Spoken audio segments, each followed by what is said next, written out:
हाँ जी बच्चों, एक क्वेश्चन नंबर 10 है पीछे अमालगमेशन में, उसको पूछने के लिए आया था मेरे पास message. Question number 10 page number 4.21 पर कहता है Hari Limited having share capital of ₹50 lakhs divided into equity shares of ₹10 each, यानी नंबर ऑफ इक्विटी शेयर्स हो गए 5 lakhs। 50 लाख की उनकी कैपिटल थी, डिवाइडेड बाई 10 रुपीज़ पर शेयर, तो नंबर ऑफ शेयर्स हो गए 5 lakh. Was taken over by Govind limited. Hari limited has general reserve of ₹10 lakhs and profit and loss credit balance 5 lakhs। इसका जनरल रिजर्व था 10 लाख रुपए का और प्रॉफिट एंड लॉस अकाउंट का क्रेडिट बैलेंस था 5 lakhs रुपीज़ का। Govind Limited issued 11 equity shares of ₹10 each for every 10 shares in Hari Limited। 11 share उसने issue किए हैं 10 रुपए का एक। अब गौर कीजिए, number of equity shares issued by Govind limited, देखिए 5 लाख शेयर्स थे, divided by 10 into 11, 5,50,000 shares Govind limited issue करेगी, 10 के बदले में 11, तो परचेज कंसीडरेशन हो गया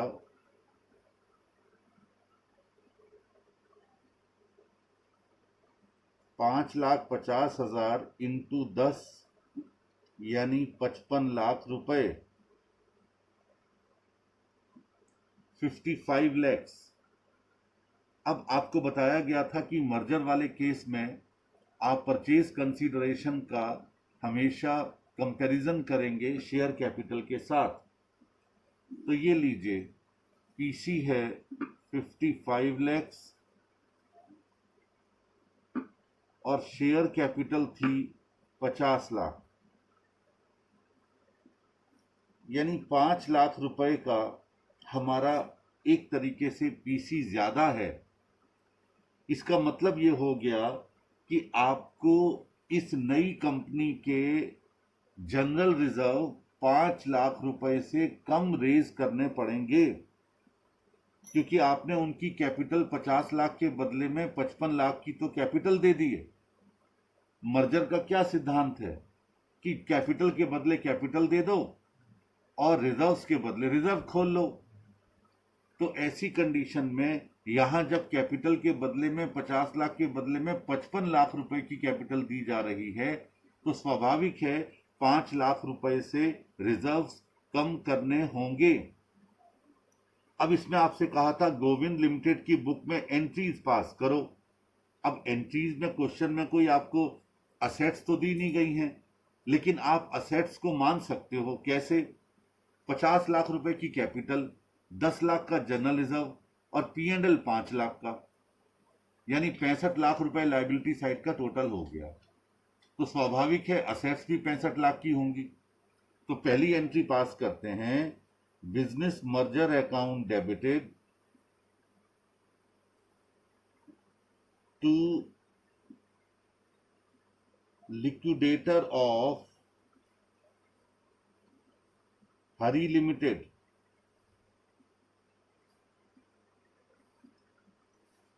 कितने से? 55 लाख से, यानी with the amount of PC. इसके बाद अगली एंट्री करेंगे सन्ड्री असेट्स अकाउंट डेबिटेड, कितने से? 65 लाख से। 65 लाख की फिगर समझ में आ गई। लाइबिलिटी साइड का total 50 lakh plus 10 lakh plus 5 lakh. To sundry liabilities question में है नहीं, तो अपनी तरफ से मान नहीं सकते। ठीक है, बिजनेस मर्जर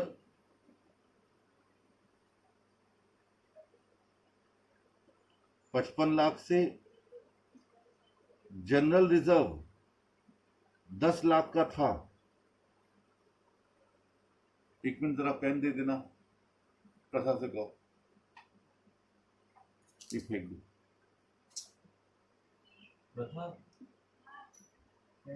जनरल रिजर्व जो 10 लाख का था अब वो 5 लाख का दिखाया जाएगा, क्योंकि जनरल रिजर्व 5 लाख से कम हो जाएगा, क्योंकि हम उसको ऑलरेडी ज्यादा दे रहे थे।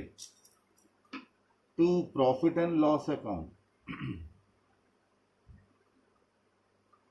5 लाख रुपीज, ये लीजिए दूसरी एंट्री हो गई।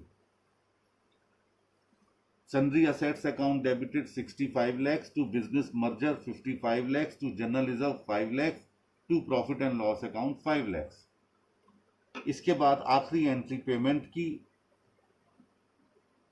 Liquidator of Hari limited debited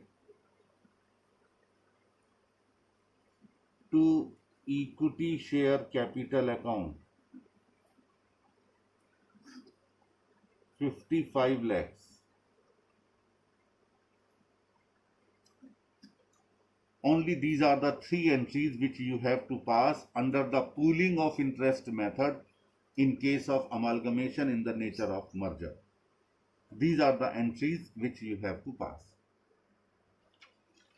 चलिए बच्चे, अब क्वेश्चन नंबर 11 इसके बाद का है, थोड़ा बड़ा है, वो भी करवा देता हूं जिससे कि और आपकी प्रैक्टिस हो जाए अमालगमेशन में। फिर बैंकिंग कंपनी में जो टाइम बचेगा उसको करेंगे। The following was the balance sheet of V Limited as on 31st March 2014। देखिए एग्जाम में आपको इसी टाइप की बैलेंस शीट मिलने वाली है, क्योंकि नई बैलेंस शीट है, स्वाभाविक रूप से नए पैटर्न पर ही आया करेगी। अभी तक जो इससे पहले आपने क्वेश्चंस किए उसमें पुराने पैटर्न पर बैलेंस शीट दी गई थी, तो वो एग्जाम में आपको पुराने पैटर्न वाली शायद ना मिले। नए पैटर्न की है तो इसी टाइप से समझने की कोशिश करो। शेयर होल्डर्स फंड में शेयर कैपिटल 1150 की है, रिजर्व्स एंड सरप्लस 87 माइनस के हैं। नॉन करेंट लायबिलिटीज में लॉन्ग टर्म बोरोइंग 630 की हैं, ट्रेड पेबल्स 170 के हैं। जब ऐसी बैलेंस शीट पढ़ा करो तो दिमाग में रखा करो कि आपको जब भी बैलेंस शीट कंपनी की बनानी होगी आपको इसी पैटर्न पर बनानी होगी। फिर असेट्स हैं, नॉन करेंट असेट्स में टेंजेबल हैं 1152 की, करेंट असेट्स में इन्वेंट्रीज, ट्रेड रिसीवेबल और कैश एंड कैश इक्विवेलेंट। गौर कीजिएगा, करेंट असेट्स हमेशा अलग अलग दिखाई जाएंगी। अब इसके नोट दिए गए हैं नीचे। शेयर कैपिटल में पहला नोट है, वो कहता है issued subscribed and paid up 80 lakhs equity share of ₹10 each, fully paid up 800। ये 35 lakhs ऊपर चढ़ गया, ये नीचे का है। 35 lakhs 12% cumulative preference shares of ₹10 each, fully paid up 350। यानी ये ब्रेकअप मिल गया आपको 1150 की शेयर कैपिटल का। इसमें 800 लाख की हमारी इक्विटी कैपिटल है और 350 लाख की प्रेफरेंस कैपिटल है। रिजर्व्स एंड सरप्लस में डेबिट बैलेंस ऑफ P&L है 87 का, इसलिए माइनस था। लॉन्ग टर्म बोरोइंग्स में 600 के 10% सिक्योर्ड क्यूमुलेटिव डिबेंचर हैं, 100 ईच 600 लाख के, फुल्ली पेड अप, और आउटस्टैंडिंग डिबेंचर इंटरेस्ट है 30 का, टोटल 630। ये 30 नीचे आ जाएगा।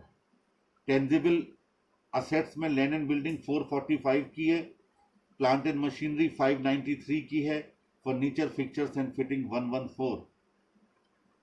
कैश एंड कैश इक्विवेलेंट में बैलेंस एट बैंक 69 है और कैश इन हैंड 6 का है। ये हमें सबके नोट दिखाई दे गए। अब तक पूरी बैलेंस शीट आपके दिमाग में आ जानी चाहिए। अभी तक हमें ये पता नहीं चल पाया कि हम क्वेश्चन कौन से चैप्टर का कर रहे हैं। अलग बात है कि हमें मालूम है कि अमालगमेशन वाले चैप्टर में ये क्वेश्चन दिया गया है, तो इसलिए हमें मालूम है, लेकिन एग्जाम में फिलहाल अभी तक तो पता नहीं चलेगा आपको कि कौन से चैप्टर का क्वेश्चन है। कहता है 1 अप्रैल 2014, ऊपर 31 मार्च की बैलेंस शीट है, यानी ठीक अगले दिन P Limited took over the entire business of V Limited on the following terms। पहली बात, एक शब्द आ गया एंटायर बिजनेस। जब आप एग्जाम में ये क्वेश्चन पढ़ रहे होगे, हाथ में पेंसिल होगी, तो पेंसिल से आप एंटायर बिजनेस को अंडरलाइन कर देंगे, जिससे एक पॉइंट खुलेगा कि शायद ये कहीं मर्जर का क्वेश्चन ना हो। V Limited's equity shareholders would receive 4 fully paid equity share of P Limited of rupees 10 each, issued at a premium of 2 rupees 50 paisa each for every 5 shares held by them in V Limited. 5 के बदले में 4 equity shares दिए जा रहे हैं। ठीक है।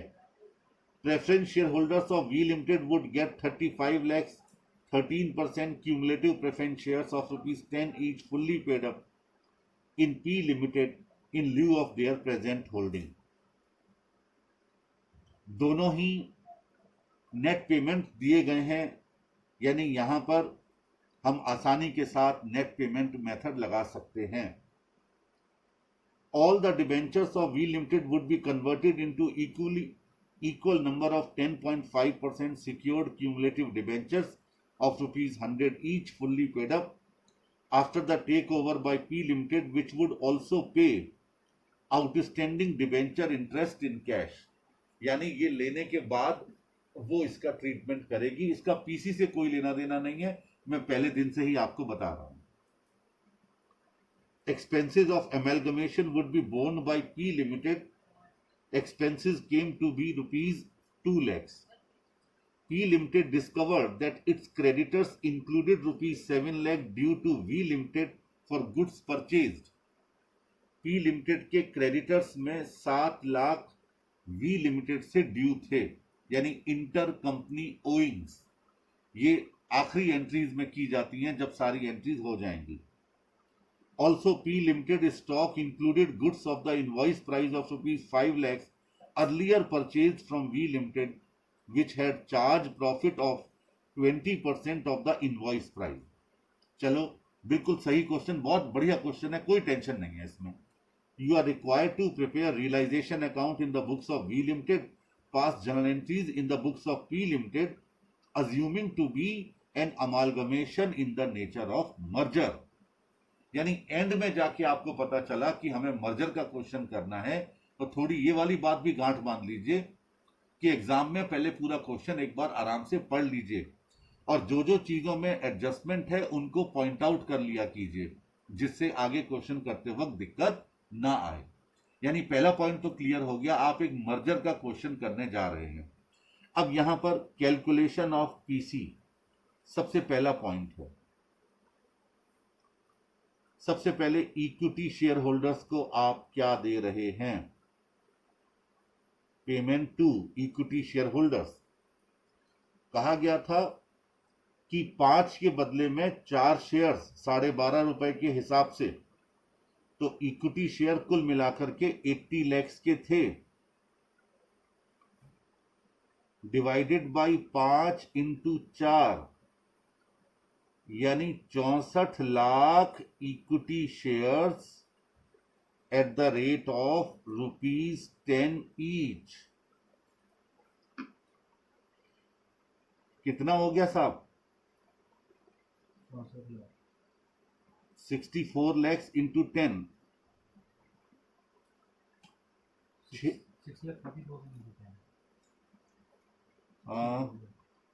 80 lakhs rupees कहां था? 80 लाख शेयर थे सर, और 80 लाख शेयर है तो 64 लाख शेयर आएंगे ना। 64 तो 640 लाख। 640। अगर आप ऊपर लिख रहे हैं रुपीज इन लैक्स तो फिर हटा दीजिए 640 ही लिखिए, पीछे की जीरो हटा दीजिए। ये एग्जाम में बहुत गलतियां होती हैं, प्लीज हाथ जोड़ के विनती है। आप कंपनी में कर रहे हैं तो पीछे से बिंदियां हटा दीजिए, 640 लाख में खाली 640 लिख दीजिए और ऊपर डाल दीजिए रुपीज इन लैक्स। इसके बाद सिक्योरिटी प्रीमियम। अब 64 लैक्स तो आपने हटा ही दिया, इंटू 2 रुपी 50 पैसा, निकालिए कितना आया? 160। टोटल करके बाहर दिखा दीजिए 800, यानी इक्विटी शेयर होल्डर्स को 800 लैक्स दिया जा रहा है। अब आइए preference share holders. Preference share holders में कहा गया था 35 लाख दिए 10 रुपए के हिसाब से, तो लिखिए 13% क्यूमुलेटिव प्रेफरेंस शेयर कैपिटल, नीचे लिखे 35 lakhs at the rate of ₹10 each, 350 lakhs, total हो गया 1150 लाख। ये पीसी आ गया। ठीक है साहब, अब आप एंट्रीज करेंगे। अच्छा, पहले उसने कहा है रियलाइजेशन अकाउंट बनाओ in the books of V limited. जैसा क्वेश्चन कहता चले आपको वैसे ही चलना है। ठीक है, तो एक काम और कर सकते हैं, यहां पर एक बात गौर करो कि 1150 की ही कैपिटल है और 1150 का ही पीसी है, कुछ भी ज्यादा नहीं है। यानी पुरानी कंपनी का जो रिजर्व था 87 lakhs का माइनस वाला, वो एज इट इज हमको लेना पड़ेगा साहब, मजबूरी है, और माइनस में ही लेना पड़ेगा, क्योंकि आप कुछ भी बराबर से ज्यादा नहीं दे रहे हैं या कम नहीं दे रहे हैं। ठीक है, चलिए अब आप पहले तो लिखिए नंबर 1 रियलाइजेशन अकाउंट। जो क्वेश्चन में जिस नंबर पर कहा गया है बनाने के लिए, आप उसी नंबर पर उसे बनाएंगे। रियलाइजेशन अकाउंट में सबसे पहले असेट्स को ट्रांसफर करो। लैंड एंड बिल्डिंग सब बुक वैल्यू पर ट्रांसफर होंगी, 445। इसके बाद प्लांट एंड मशीनरी 593। इसके बाद फर्नीचर एंड फिक्चर्स 114। इसके बाद बैलेंस एट बैंक, मर्जर है साहब, सब लेना पड़ेगा, 69। Cash in hand 6। सारी असेट्स आ गई। अब आइए लाइबिलिटीज में।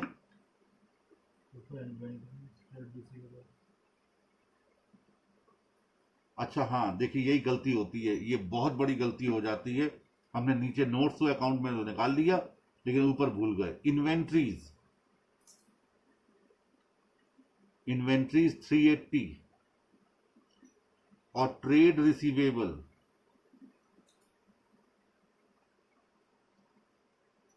256। अब आइए लाइबिलिटीज। लाइबिलिटीज में आपके पास था 10% secured cumulative debentures 600 and outstanding interest debenture interest 30। और उसके बाद करंट लाइबिलिटीज में ट्रेड पेबल्स 170 और इसके बाद पी लिमिटेड यानी पीसी 1150। एक्सपेंसेस उस कंपनी ने पे किए हैं तो वो रियलाइजेशन में नहीं आएंगे। अब टोटल कर लीजिए। देखिए साहब 87 आना चाहिए इसका प्रॉफिट। क्यों आना चाहिए? क्योंकि सारी फिगर वही है। इधर लॉस था, हमें लॉस के बदले में पैसा मिल रहा है, तो 87 का प्रॉफिट आना चाहिए। टोटल तो 1950 1950 टोटल आ गया। इक्विटी शेयर होल्डर्स को प्रॉफिट ट्रांसफर कर दीजिए। ठीक है। ये लीजिए, रियलाइजेशन अकाउंट बन गया। पहला पार्ट कंप्लीट हो गया इस क्वेश्चन का। अब दूसरा पार्ट है journal entries in the books of P limited. ये लीजिए journal entries in the books of P limited. सबसे पहली entry business merger account debited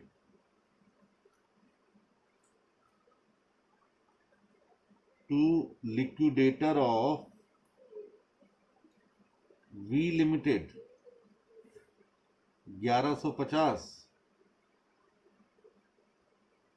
अगली एंट्री, सारी असेट्स को पकड़ो लाइन से, अपना रियलाइजेशन अकाउंट ही लेके बैठ जाओ सामने, कोई दिक्कत नहीं है, मालूम पड़ता रहता है।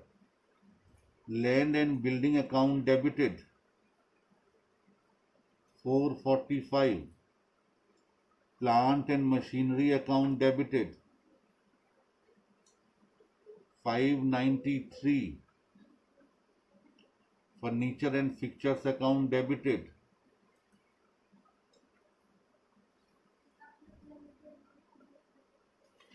114।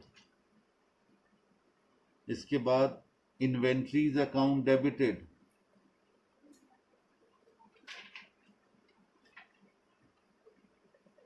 380। Trade receivables account debited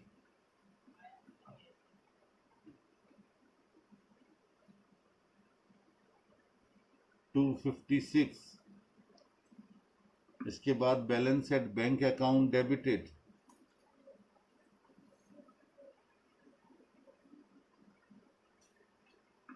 69। Cash in hand account debited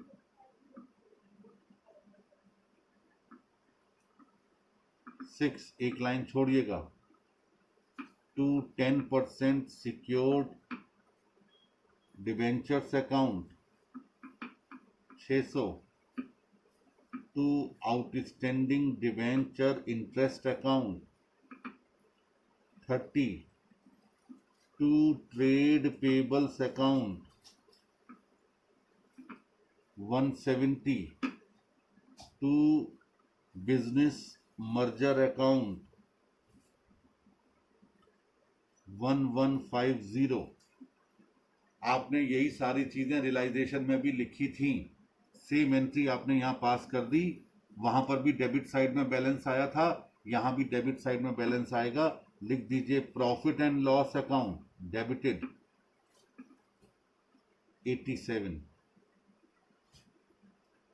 देख लीजिए, पुरानी कंपनी को 87 लाख का फायदा हो गया और नई कंपनी को नुकसान हो गया 87 लाख। ठीक है जी, चलो साहब, बहुत अच्छी बात है। अब इसने क्या कहा था, अब इसका पेमेंट करेंगे हम। जिस जिस चीज में पेमेंट करना था वो आप पहले ही ब्रेकअप निकाल चुके हो। लिखिए entry, liquidator of V limited debited to equity share capital account 640। To security premium account कितना 160। To 13% cumulative preference share capital account 350। ये आ गया 1150। ठीक हो गया, ये पेमेंट हो गया। अब बाकी की एंट्रीज देखिए। उसने कहा डिबेंचर्स को आपने कन्वर्ट कर दिया 10.5% सिक्योर्ड क्यूमुलेटिव डिबेंचर्स में, फुल्ली पेड। तो लीजिए एंट्री कीजिए 10% सिक्योर्ड डिबेंचर्स अकाउंट डेबिटेड। ये कौन से वाले थे, जो आपने वी लिमिटेड के लिए थे, जिसको आपने क्रेडिट किया था। To 10.5% secured cumulative debentures account 600 का 600 में ही बराबर। इसके बाद उसने कहा था कि आउटस्टैंडिंग डिबेंचर इंटरेस्ट का पेमेंट कैश में कर दिया। तो ये लीजिए outstanding debenture interest account debited to bank. Bank में पैसा आपके पास था 69, ये लीजिए 30 का आपने पेमेंट कर दिया। ठीक है जी।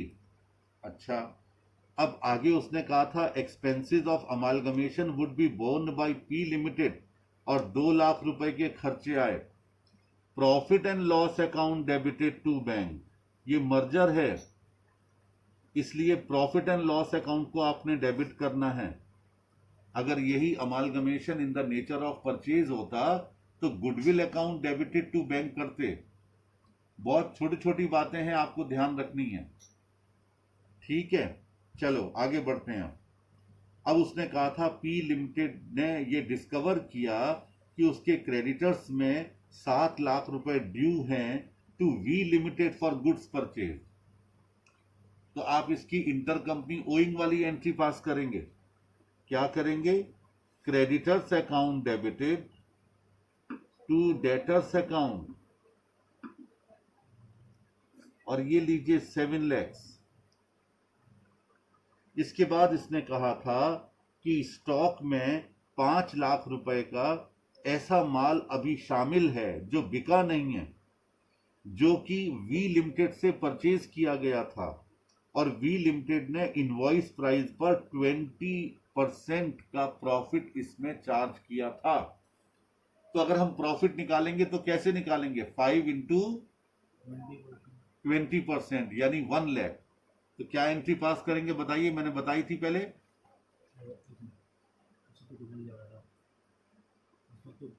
परचेज में तो गुडविल से करते थे, मर्जर का केस है। पीएनएल में डाल P&L account debited to stock account 1 lakh. अगर यही परचेज का क्वेश्चन होता, परचेज मेथड लगा रहे होते, तो आप एंट्री पास करते goodwill account debited to stock. लेकिन यहां पर आपने मर्जर का क्वेश्चन किया है, तो इसलिए आप एंट्री पास कर रहे हैं profit and loss account debited to stock. This is actually the concept of amalgamation in the nature of merger. Question पूरा कंप्लीट हो गया। अब इसमें बैलेंस शीट दी गई है। बैलेंस शीट का टोटल दिया गया है 13,173। ये बैलेंस शीट इन्होंने अगर बनवाई है, क्या बनवाई है? बनवाई तो नहीं गई थी इन्होंने, लेकिन अगर आप बनाकर देखें भी सही तो देखते हैं जरा, क्या इतना टोटल वैसे समझ नहीं आ रहा। ये 13,173 टोटल कैसे है? लैक्स में होगा तो 13.1317.3 होना चाहिए, वो भी नहीं होना चाहिए। ठीक है, अभी कर लेते हैं, उठाओ कैलकुलेटर। 445, पहले सारी असेट्स जोड़ लो। 445, 593, 114, 380, 256, 69, 6। ये आपने जोड़ ली।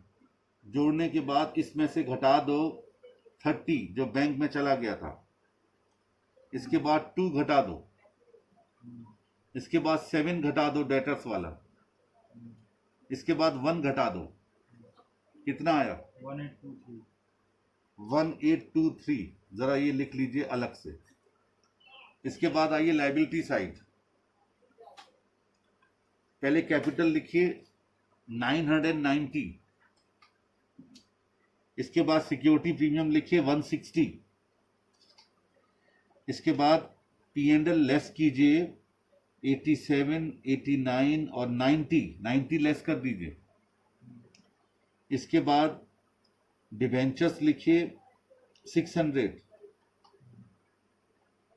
और इसके बाद ट्रेड पेबल लिखिएगा 163। कितना आया? 1823। लीजिए, ये आएगा टोटल ऑफ बैलेंस शीट। सही कर दीजिए काट के इसको। ये तो आ ही नहीं सकता किसी भी हालत में।